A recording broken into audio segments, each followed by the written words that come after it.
आज आपण चर्चा करणार आहोत प्रस्तावित देवस्थान कायद्याबद्दल. या कायद्यामागील नेमकी भूमिका, सद्यस्थिती आणि भविष्यातील परिणाम आपण अगदी सोप्या भाषेत समजून घेणार आहोत. चला तर मग लगेच सुरुवात करूया. आता पहा, सध्या राज्यामध्ये एक मोठी भौगोलिक तफावत आहे. एका बाजूला छत्रपती संभाजीनगर विभागात देवस्थान जमिनींसंदर्भात कायदे आधीपासूनच अस्तित्वात आहेत. म्हणजे तिथे प्रशासकीय कामकाज एका निश्चित कायदेशीर चौकटीत चालतं.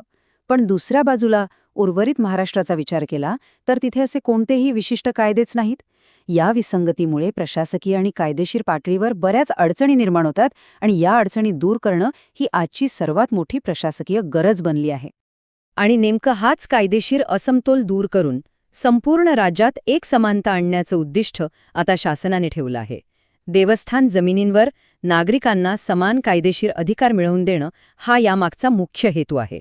राज्याच्या वेगवेगळ्या भागातील वेगवेगळ्या नियमांमुळे जो काही गोंधळ निर्माण होतो तो कायमचा दूर करण्यासाठी आणि हक्कांचं प्रमाणीकरण करण्यासाठी हे एक अत्यंत महत्त्वाचं पाऊल उचललं जात आहे.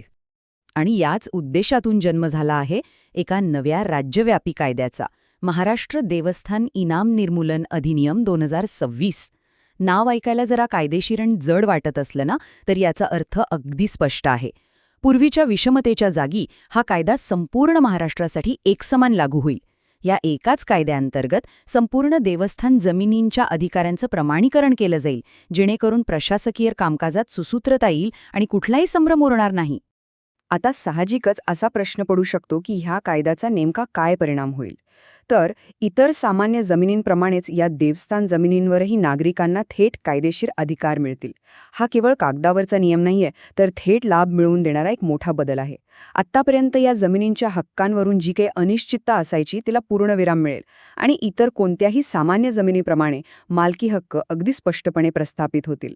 नव्या कायद्याचे महत्त्वाचे अपवाद. आता या कायद्यात काही विशेष बाबी आहेत ज्या समजून घेणं तितकंच गरजेचं आहे.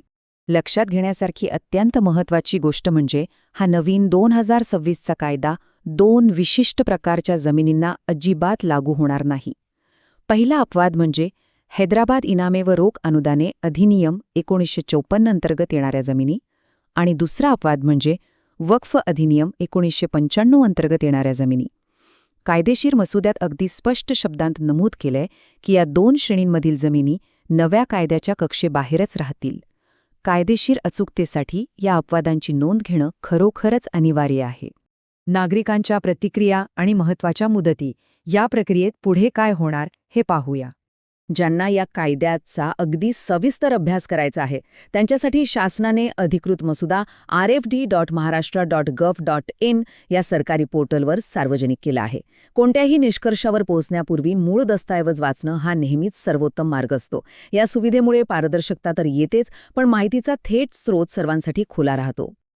तर या संपूर्ण विश्लेषणातील सर्वात निर्णायक मुद्दा हा आहे की 5 जून 2026 ही ती अंतिम मुदत आहे जी प्रत्येक संबंधित व्यक्तीने नक्कीच लक्षात ठेवली पाहिजे.